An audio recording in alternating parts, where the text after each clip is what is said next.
क्या है unified pension scheme? बिल्कुल, देखिए इस बात की अगर हम शुरुआत करें तो इसके लिए पीछे जाना होगा जब इलेक्शन से पहले और उसके पहले भी बार-बार इस तरह की माँग उठी, आंदोलन हुए कि ओल्ड पेंशन स्कीम को बहाल किया जाए, एनपीएस की जगह ताकि पेंशन पे लोगों को जो कर्मचारी हैं, चाहे स्टेट गवर्नमेंट के एम्प्लॉइज़ हैं, चाहे जी। सेंट्रल गवर्नमेंट के एम्प्लॉयी हैं, उनको पेंशन को लेके एक निश्चितता आ सके, उनको पेंशन मिल सके। माना ये क्या कि जो हुँ, नेशनल पेंशन सिस्टम है या एनपीएस जिसे बोला जाता है, वो हुँ, उतना लाभकारी नहीं है, उसको उतना बेनिफिट वाला नहीं माना गया। इसके जी, लिए आंदोलन हुए, कुछ राज्यों में लागू भी किए गए, उसको हुँ, लेके कंसर्न भी आए, वो अलग चीज़ अलग मसला है कि सरकार के खजाने पे कितना असर पड़ेगा, क्या होगा, ये सारी चीज़ों को लेके बात आई। लेकिन जब इलेक्शन हुए और इलेक्शन के पहले ही पिछले साल ही सरकार ने इस बात का ऐलान किया कि उन्होंने एक कमेटी बनाई है, जो कमेटी जो पुरानी पेंशन स्कीम है उसको लाने के तौर तरीके, उसकी मॉडलिटीज़ और उसको किस तरीके से इंट्रोड्यूस किया जा सकता है फिर से, उसको लेके सरकार ने एक कमेटी बिठाई थी। अब उस कमेटी की सिफ़ारिशें आई और आज का दिन इस वजह से बेहद ख़ास है, क्योंकि आज जो कैबिनेट की बैठक हुई, उस कैबिनेट की मीटिंग में जो यूनिफाइड पेंशन स्कीम है, उसको मंजूरी दे दी गई और ये मंजूरी अभी केंद्र सरकार के कर्मचारियों को मिली है, यानी सबसे पहले इसका फ़ायदा सेंट्रल गवर्नमेंट के एम्प्लॉइज़ को मिलने वाला है। उसके बाद अलग-अलग राज्यों की सरकारें भी इसको अपने यहाँ लागू कर पाएँगी। जो सरकार ने बताया जो उसके बाद कैबिनेट मीटिंग के बाद जो ब्रीफिंग हुई है, उसमें सूचना एवं प्रसारण मंत्री अश्विनी वैष्णव ने बताया, उसमें इस पूरी स्कीम को किस तरह से लाया जाना है, उसकी जानकारी दी है।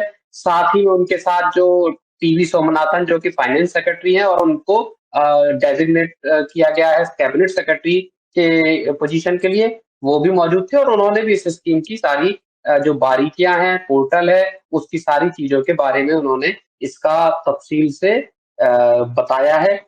तो अब सबसे पहले हम समझ लेते हैं कि आखिर इस जो यूनिफाइड पेंशन स्कीम है, ये इसमें होने क्या वाला है?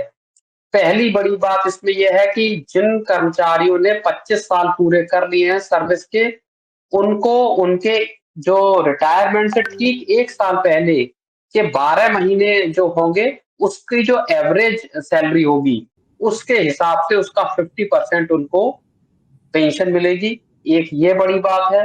अगर जी, कोई कर्मचारी एक्सपायर हो जाता है तो उसके जो इमीडिएट फैमिली मेंबर्स हैं, उनको 60% सैलरी देने की बात है, ये दूसरी बात है।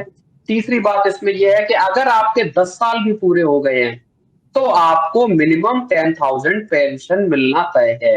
यानी अगर कोई कर्मचारी 10 साल पूरे करके जॉब छोड़ देता है, तो हुँ, उसको 10,000 रुपए मिनिमम पेंशन मिलनी है और उसके बाद का जो होगा वो प्रोपोर्शनेट बेसिस पे पेंशन को तय किया जाएगा। तो ये जी, 3 बड़ी बातें हैं। इसके अलावा ये है कि आपको ग्रेच्युटी और लमसम अमाउंट जो मिलता है, वो भी आपका प्रावधान रहेगा। ग्रेच्युटी का निर्धारण किया जाएगा, पे प्लस डीए को जोड़ के उसका 1/10 हिस्सा होगा। उसके हिसाब हुँ, से ग्रेच्युटी का निर्धारण किया जाएगा।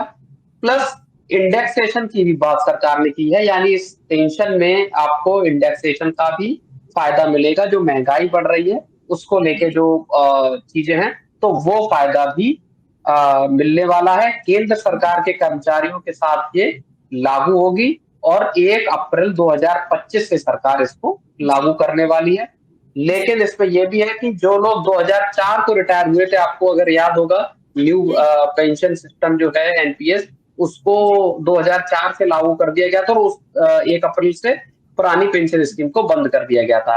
हुँ, उसके जी, बाद भी जो लोग रिटायर हुए हैं, उनको भी सरकार ने आज जो फैसला दिया है जो कैबिनेट से मंजूरी हुई है, उनको भी जो यूनिफाइड पेंशन स्कीम है, उसका फ़ायदा मिलेगा।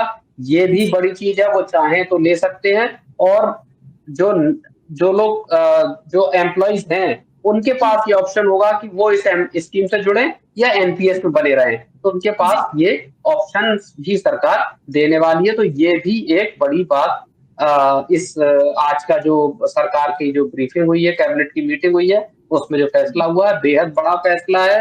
देश जी। के करीब 23 लाख केंद्र सरकार के कर्मचारी कर्मचारी हैं जिनको इस स्कीम से तुरंत फ़ायदा होने वाला है।